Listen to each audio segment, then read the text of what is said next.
Om Namo Bhagavate Vasudevaya.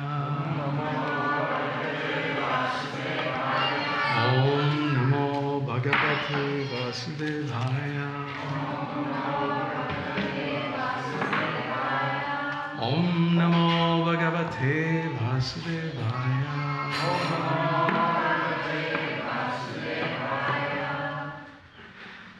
Reading from Srimad Bhagavatam, 3rd canto, chapter 5, Vidura's talks with Maitreya. Text 11. Kastripnuyat tirthapado bhidanat. Kastripnuyat tirthapado vidhanat. Satrishva surivir idhyamanat. Satrishva surivir idhyamanat. Jakarnanadim purushasya jato.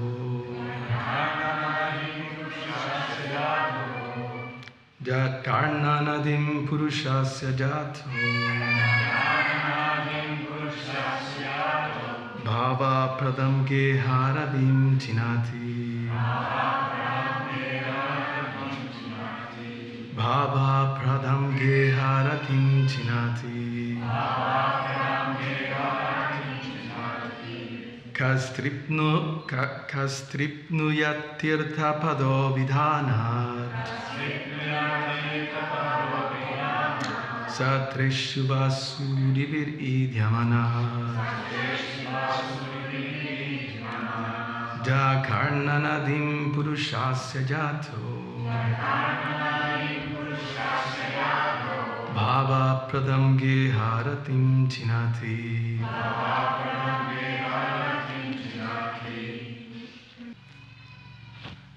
Kaha, who is that man? Tripnuyat, that can be satisfied. Tirthapada, whose lotus feet are all the places of pilgrimage. Abhidhanat, from the talks of. Satrishu, in human society. Vaha, one who is. Suribihi, by great devotees. Idhyamanat, one who is so worshipped. Jaha, who? Karnadanim, in the halls of the ears. Purushasya, of a man. Jataha, entering. Bhava pradam, that which awards births and deaths. Geharatim, family affection. Chinati, is cut off. Who in human society can be satisfied without hearing sufficient talk of the Lord, whose lotus feet are the sum total of all places of pilgrimage, and who is worshipped by great sages and devotees? Such topics can cut off one's bondage to family affection simply by entering the halls of one's ears. Please repeat. Who in human society can be satisfied without hearing sufficient talk of the Lord, whose lotus feet are the sum total of all places of pilgrimage, and who is worshipped by great sages and devotees? Such topics can cut off one's bondage to family affection simply by entering the halls of one's ears. Purport by His Divine Grace, A.C. Bhaktivedanta Swami Srila Prabhupada Ki Jai. Krishna Katha is so powerful that simply by entering into a person's ear, it can at once give deliverance from the bondage of family affection. Family affection is an illusory manifestation of the external energy, and it is the only impetus for all mundane activities. As long as there is mundane activity and the mind is absorbed in such engagement, one has to undergo the repetition of birth and death in the current material niches. People are most influenced by the mode of ignorance, and some are influenced by the passionate mode of material nature. And under the spell of these two modes, a living being is actuated by the material conception of life.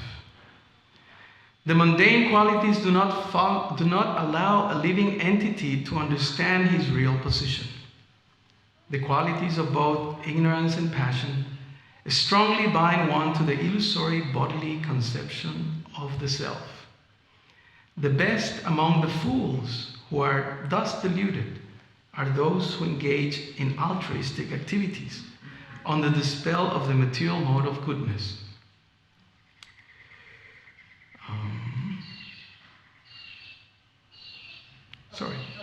Passion, that's it. Bhagavad Gita, which is direct Krishna Katha, gives humanity the elementary lesson that the body is perishable and that the consciousness which is spread throughout the body is imperishable. The conscious being, the imperishable self, is eternally existent and cannot be killed under any circumstances, even after the dissolution of the body. Anyone who misunderstands this perishable body to be the self and who works for it in the name of sociology, politics, philanthropy, altruism, nationalism, or internationalism, under the false plea of the bodily conception of life, is certainly a fool and does not know the implications of reality and unreality. Some of them are above the mode of ignorance and passion and are situated in the mode of goodness. But mundane goodness is always contaminated by tinges of ignorance and passion. Mundane goodness can enlighten one that the body and the self are different, and one in goodness is concerned with the self and not the body. But due to being contaminated, those in mundane goodness cannot understand the real nature of the self as a person. Their impersonal conception of the self, as distinct from the body, keeps them in the mode of goodness within material nature. And unless they are attracted by Krishna Katha, they will never be liberated from the bondage of material existence. Krishna Katha is the only remedy for all people of the world because it can situate one in pure consciousness of the self and liberate one from material bondage. To preach Krishna Katha all over the world, as recommended by Lord Chaitanya, is the greatest missionary activity, and all sensible men and women of the world may join in this great movement started by Lord Chaitanya. Om Agyanatimirandasya Gyananjana Salakaya Chakshurun Militam Jena Tasmai Sri Gurave Namaha Namo Vishnu Padaya Krishna Prestaya Bhutale Srimate Bhakti Vedanta Swaminiti Namine Namaste Saraswati Deve Gauravani Prachaline Nirvisesha Sunyavadi Paschatya Deshatarine Bancha Kalpatarubhyascha Kripa Sindhu Vivacha Patitanam Pavanevyo Vaishnavevyo Namo Namaha. Who in human society can be satisfied without hearing sufficient talk of the Lord, whose lotus feet are the sum total of all places of pilgrimage, and who is worshipped by great sages and devotees? Such topics can cut off one's bondage to family affection simply by entering the holes of one's ears. Thank you for the opportunity to be here and read Srimad Bhagavatam. Apologies to the seniors. I'm not meant to be here, but I guess this is training for the new generations. When we have seniors present, one should put a straw in one's mouth and just listen. So, So here we're finding, we may say, the beginning of Vidura's talks with Maitreya, although previously in the couple of chapters before this one, there was some interaction. Now it starts a very long series of instructions. Questions, first of all, by Vidura, and then Maitreya will answer basically in the whole of the third and then the fourth canto. So we have a lot to learn from this interaction, from this exchange. So Vidura will ask several questions, and Maitreya will address those questions and will enhance the importance of devotional service. So a bit of a historical context. Srila Prabhupada explains at the end of the fourth canto that after Vidura was further enlightened by the talks of Maitreya, he goes back to Hastinapur. And we find in the first canto, in the 13th chapter, Dhritarashtra quits home. How Vidura comes back, and then he tells him, you have to get out from here. That's the summary of the chapter. And it's interesting to read these instructions and then go back and read the first canto, 13th chapter. Because one can understand the intensity that Vidura had when he was talking to his brother. Srila Prabhupada writes in one of those purports that we should be concerned about our family members, for them to be liberated. In a letter in 1952, before Prabhupada arrived in America, he writes that there are 4 or 5 types of people that we need to liberate in the preaching mission. He says, 1, neighbors, colleagues, friends, immediate family members, and relatives, extended family members. We should do home programs, and we should read Bhagavad Gita and convey the message of Krishna consciousness. So Prabhupada had a big plan for devotees to conquer the world. I remember in our early days joining the ashram and wanting to be a monk and a pure devotee after reading Prabhupada's books. I remember the slogan was to conquer Ecuador. That's where I joined. Ecuador is a small country in South America. So our senior, we had a couple of Srila Prabhupada disciples training us, and then every time there was Istagosti with a few of us that joined, the mantra was conquer Ecuador.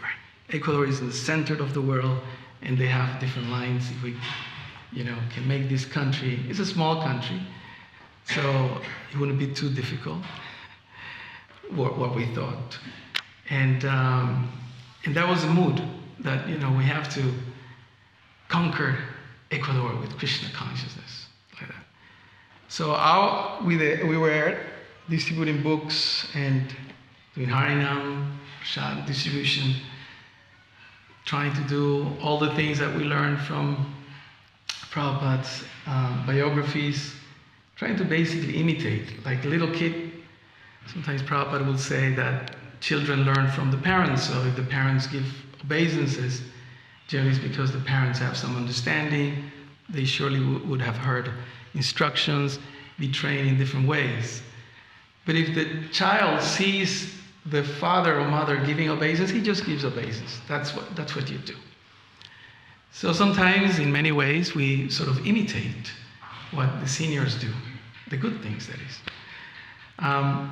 So in this purport, Srila Prabhupada is emphasizing the effect of Krishna Katha. That's how he starts his explanation or elaboration on this verse. What is the effect of Krishna Katha? This is a rhetorical question that Vidura is asking. Who in human society can be satisfied without hearing sufficient talk of the Lord, whose lotus feet are the sum total of all places of pilgrimage, and who is worshipped by great sages and devotees? There's no satisfaction according to Srimad Bhagavatam. There's no satisfaction for the soul unless we listen about Krishna. Srila Prabhupada, when he arrived to America, a few days before he arrived to America, he wrote a couple of poems. One is called Prayers to the Lotus Feet, and the other one is Krishna Consciousness in America, Markine Bhagavat Dharma.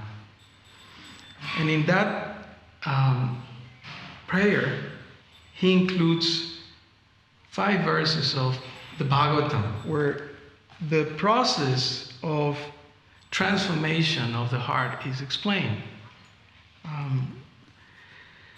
That same set of verses he includes in the Bhagavad Gita, and in chapter 7, text number 1. And these are famous verses, and there are some kind of essential concepts here, so I'll just would like to read them. The famous verse, Canto 1, Chapter 2, text 17 onwards, 5 verses from then. Shrimbanta Swakata Krishna Punya Shravanam Kirtanam Bridyantostu Hi Abhadrani Vidunoti Suritsatam. So in these 5 verses, which Prabhupada liked very much, the description of the, shall we say, open heart operation that's going to happen for those who take up this process of Krishna consciousness is described. The translation reads, Sri Krishna, the personality of Godhead, who's the Paramatma, super soul, in everyone's heart, and the benefactor of the truthful devotee, cleanses desire for material enjoyment.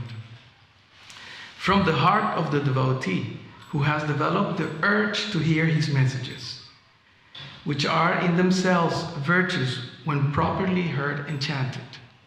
So that's the beginning. It's like when someone's going to have what they call a procedure, and they going to operate something and going to put something and stem and bypass and all these sort of things, right?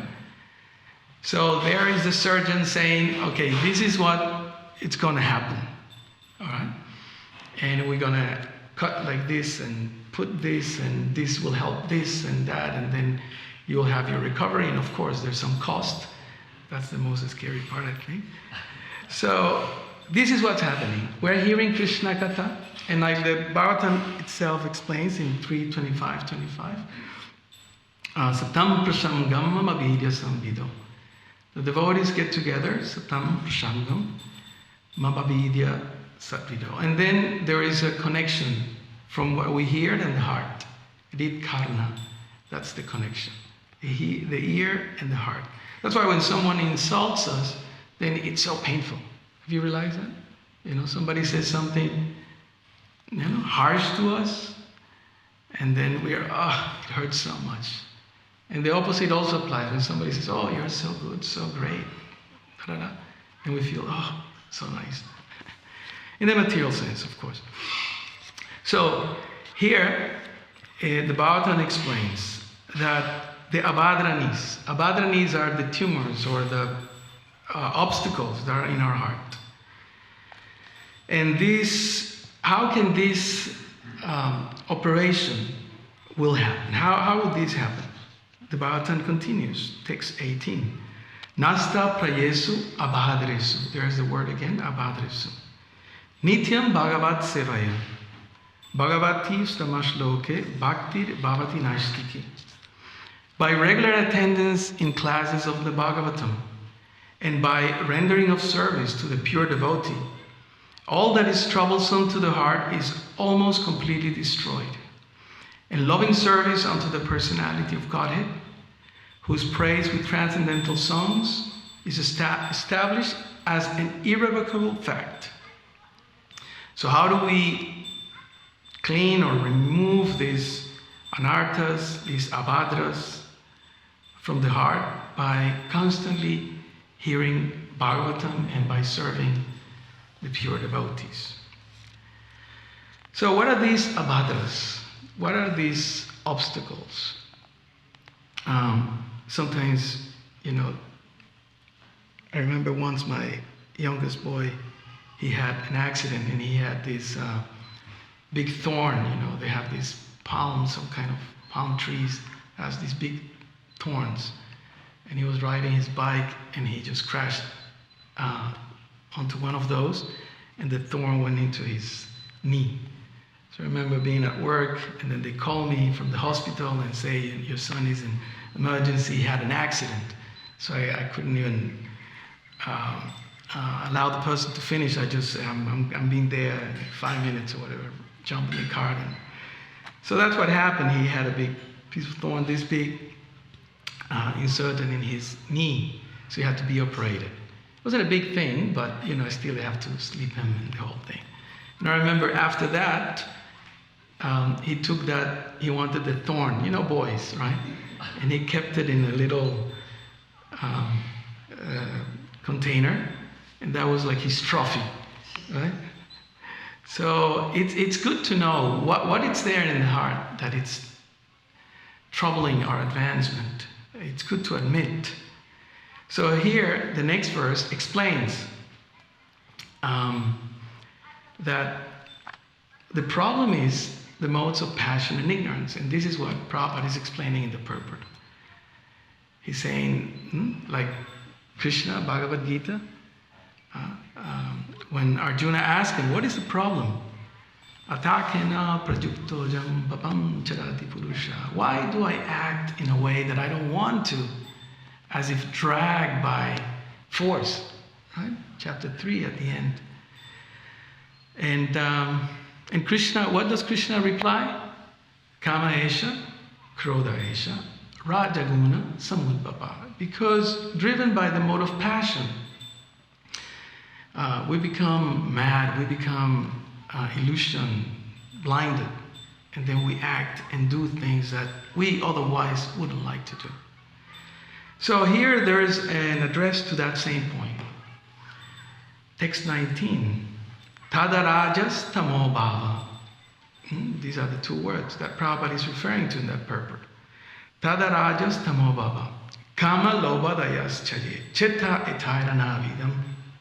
Stitam satve prashidati. As soon as irrevocable loving service is established in the heart, the effects of nature's modes of passion and ignorance, such as lust, desire, and hankering, disappear from the heart.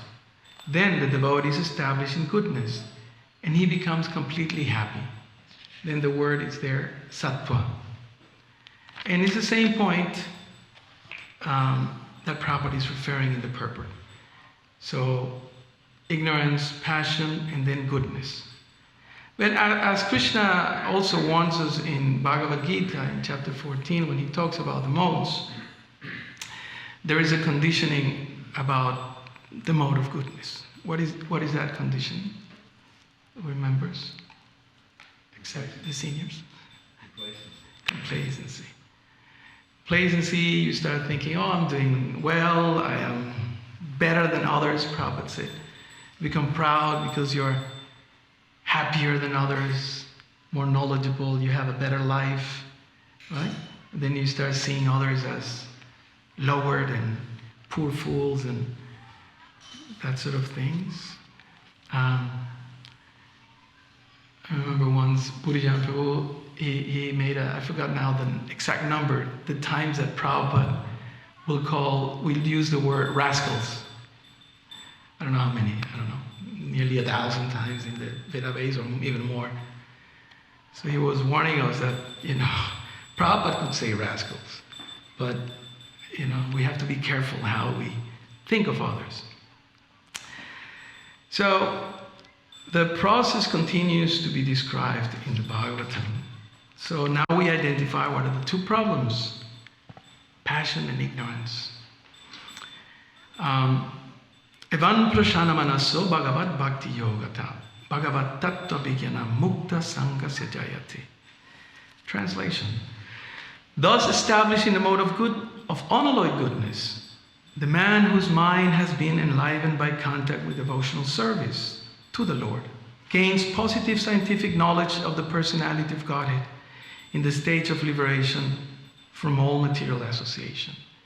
So after these two modes are removed, the person is situated in goodness, and then eventually becomes situated in pure goodness, Suddha Sattva, and then you become completely happy. Evan prashana manaso. And here, this is practically a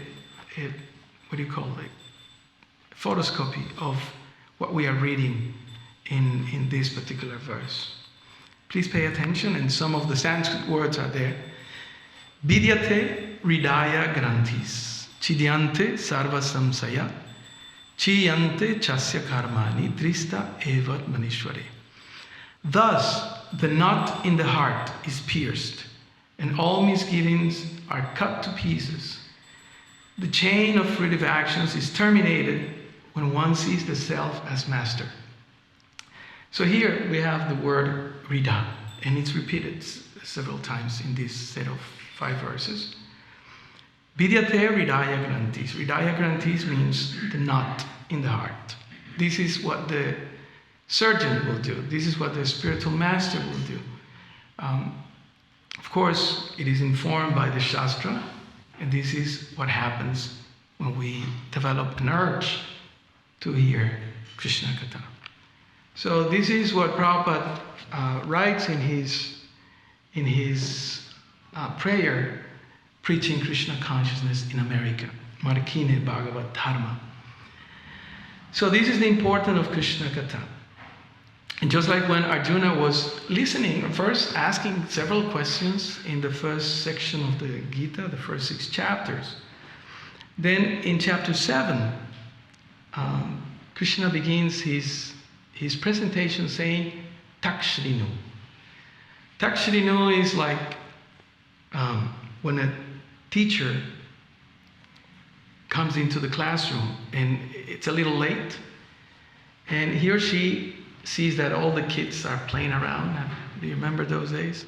And then the teacher slams his or her hand on the table, on the desk, and says, okay, now everybody quiet, now you listen. So Krishna is doing the same in chapter 7.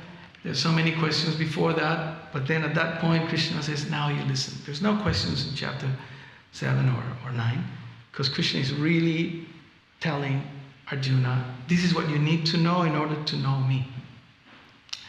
So these talks with Vidura, with Maitreya, help us to understand the importance of devotional service, and specifically Krishna Katha. And so powerful, and Prabhupada elaborates how Krishna Katha can give humanity an opportunity to achieve perfection, to achieve liberation. So how do we develop this urge to hear Krishna Katha? How do we do it? What is the recommendation of the Bhagavatam? Anybody would like to contribute?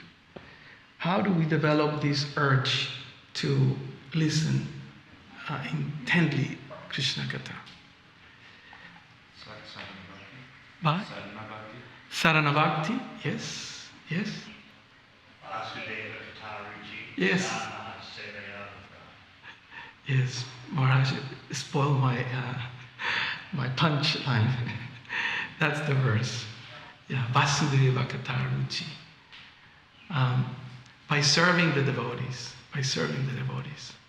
You know, if we serve the devotees, then that will come.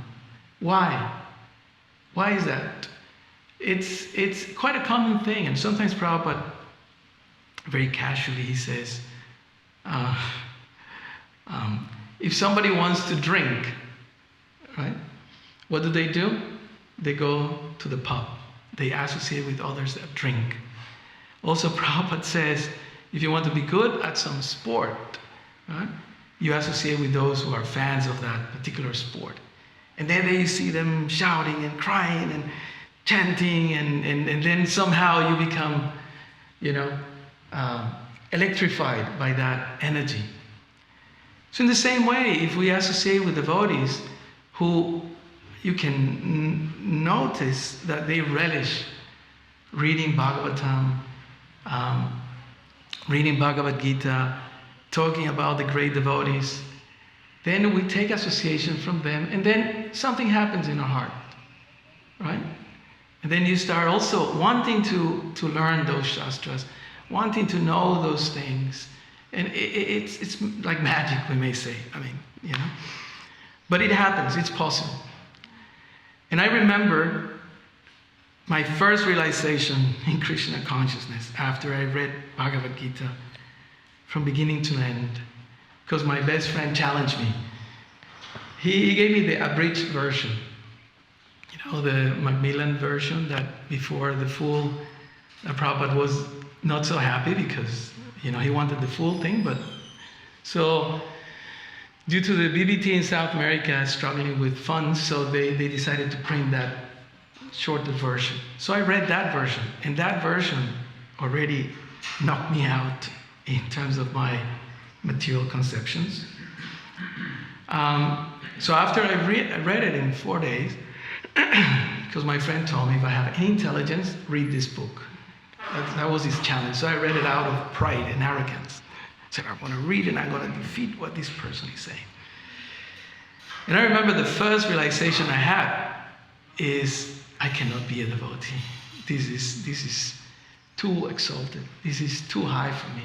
It's wonderful, because Prabhupada actually, I would say, plays a trick of persuasion. When you start reading his books, especially if you take one of his books and really read it from beginning to end, he tricks you, right? He creates what's called in counseling ambivalence, right? Very interesting concept.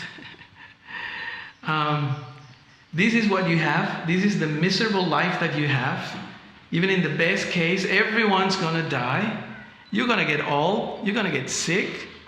Right? That's what it's there. He says it as it is. I was thinking the beautiful hut in front of the best waves in Ecuador with my dogs and friends and girlfriends and my youth. This is the dream of my life. I'll become a professional, and then I'll buy this piece of paradise, build this piece of paradise, and enjoy forever. So Prabhupada came with his piercing words, and he just, when you get these balloons, and the kids are playing with the balloon, and they pop, And I remember reading Prabhupada's purpose and realizing that he's destroying my dream. And I was disgusted with him. Why do you do this? Like a little child. Why do you pop my balloon? Let me hold on to it. At least a few more years. I was only 18, 19 years old. My life's ahead of me. So, so after that, reading all that, Prabhupada creates this ambivalence. This is what you have, okay? Puts it right in your face. You think you're too whatever, and you're going to enjoy so good. But the reality is that's an illusion. I grew up in Catholic schools from kindergarten to the very last day of my studies in primary high school. And never I heard that. I never heard that. And then he creates the opposite. He says, but this is what Krishna is offering you. Mam evaisi sasatyante. Come to me, eternally. No death, no disease, no old age, no suffering. Vaikuntha. That's what he creates, right? And at the end, just like Krishna tells Arjuna, right? Jate chasita takuru. Now you do as you like. If you want, you join, right? And if not, just keep on enjoying. Sure, good luck. So that's the dichotomy that is presented here, right? On one hand, we have this tendency to go on the material path and enjoy myself, and I find my, soulmate, how they call, right? Soulmate, and be happy forever, and all those sort of things. And then something happens. Generally, something happens. Even in the best case, that will end. That's the reality. So it's not a pessimistic approach, it's rather an optimistic. Why? Because that same circumstance that we have, like a body, it's miserable by nature. Every port of your body, if you take a pin, you can poke at any part of your body, it will cause pain, isn't it? It's my kamarupa, it's my vehicle to enjoy. But at the same time, if we take a pin and just poke any part of the body, it will create pain. Right? So in the same way, if we take to Krishna consciousness, like Srila Prabhupada is encouraging us, specifically to Krishna Katha, then that desire, that abhadra, that it's in the heart to enjoy the body and other bodies will gradually, or depending on our sincerity and our intensity, will disappear, will diminish bit by bit. And for some, as my Guru Maharaj always tells me, when I ask him why I am so slow in advancing, despite trying this or trying that, he says, because there are some people who are slow learners. Some of us are very slow, and it takes, years and years and years, and maybe lifetimes. But like Maharaj was explaining yesterday about Mukunda Datta, right, that if someday we have the opportunity, to be fixed in Krishna consciousness, to become a real devotee, is in my case, we have hope, and we have to keep endeavoring with that hope in mind. That by the mercy of Srila Prabhupada, the mercy of his followers, his representatives, we have the opportunity to keep learning. So here Vidura is asking to himself practically, who in human society can be satisfied without hearing sufficient talk of the Lord, whose lotus feet are the sum total of all places of pilgrimage, and who is worshipped by great sages and devotees? Such topics can cut off one's bondage to family affection simply by entering the halls of one's ears. And interestingly, Prabhupada ends his purport saying, to preach Krishna Katha, he's talking about the modes and how we can get out of the modes, go to goodness, be mindful of the influence of impersonalism, and then really situate ourselves in pure goodness, taking Krishna Katha as the only remedy for all people of the world. But then he says, to preach Krishna Katha all over the world, as recommended by Lord Chaitanya, is the greatest missionary activity, and all sensible men and women of the world may join in this great movement started by Lord Chaitanya. And I asked myself, why Prabhupada did that? Why he put that preaching, it seems like there's no sequence, but reading, what is this, summary study of Bhagavatam, the Lotus Feet by Buddhajana Prabhu, he clearly comments at the end of the fourth canto, why Vidura goes back after hearing all this about Krishna and having so many realizations, crying and so many things with Uddhava and all that, he thinks, I need to save somebody. And then Prabhupada writes in one of those comments, he says he thought, I need to save my brother. And then he goes back to save Dhritarashtra. So the idea of all this, like Bhaktivinoda Thakur says is in his what's that book? Sri Bhagavat Marichimala. It's not for entertainment.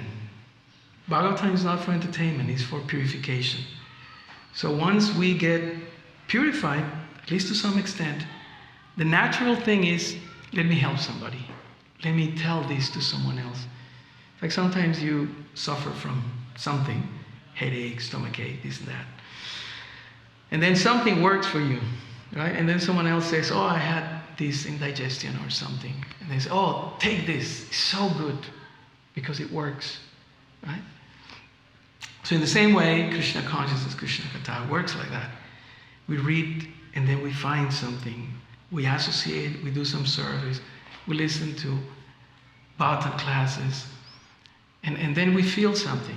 And you can see that it's clearly what Prabhupada says, the ambivalence. Suffering like a fool, and then having hope. And then you want to share that. That's why Prabhupada concludes here saying, preaching Krishna Katha all over the world, as recommended by Lord Chaitanya, is the greatest missionary activity. So we stop here. Apologies for the seniors. If there's any question or comments, corrections.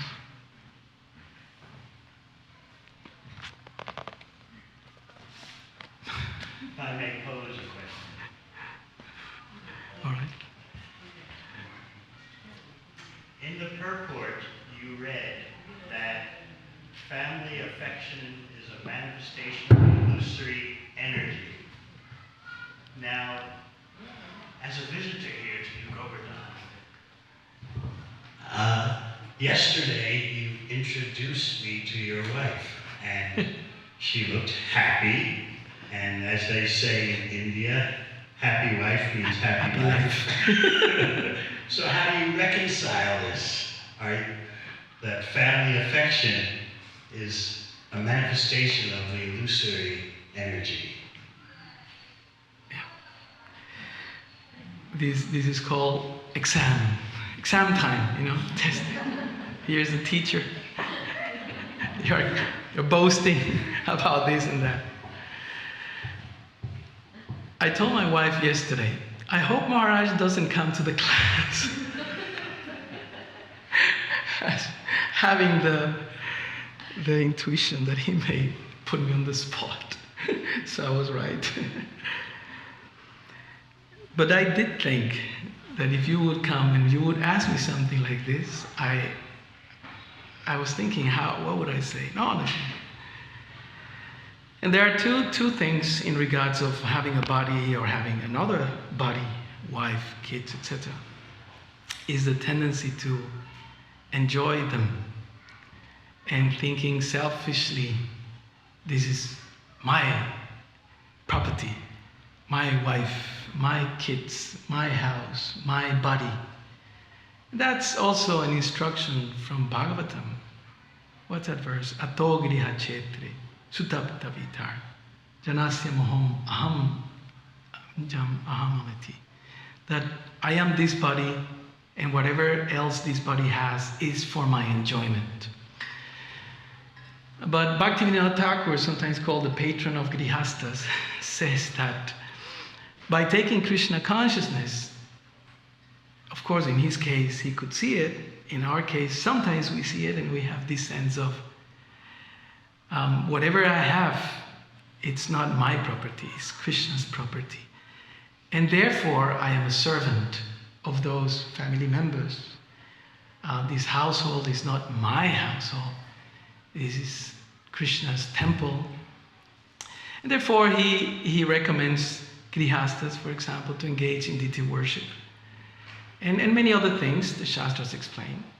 So if we follow that,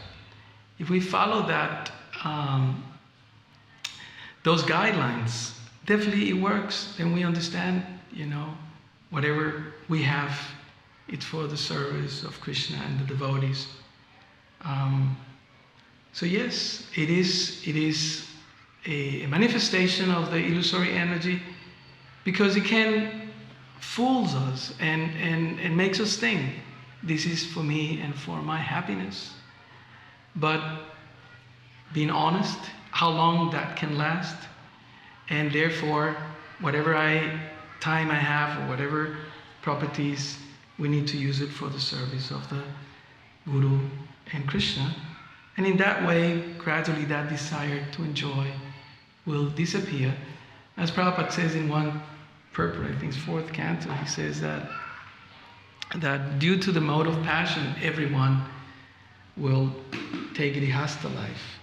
And I think in one conversation he says to Tamal Krishna Maharaj, I forgot the exact words, this is the devotees and girls, boys and girls, as he used to call them, and then he said, all these girls have to be married, something like that. And then all the boys have to remain brahmacharis, yeah? And then Tamal Krishna Maharaj asked, how would you do that? How you marry the girls, but then the brahmacharis remain brahmacharis? And he said, that's called management. Something almost inconceivable. So it is a fact, and therefore grihastas are meant to respect the seniors and the sannyasis and like that. We have to take a humble role, and lucky we have a Bhaktivinoda Thakur with, I don't know, some say, Prabhupada used to say 10, but others say 12, some others say 14 children. So that's an example. So in that way, although we may be comparatively in Maya, although Prabhupada also says that you can have grihastas, what did he say? Paramahamsas, did he say that? Paramahamsa grihastas? He used that. So we aim at becoming humble and advance, understanding our limitations. So I don't know if Maharaj wants to give me with a stick. So thank you very much. There are no more questions. Srila Prabhupada ki, Jai Gantaraj Bhatan ki. More.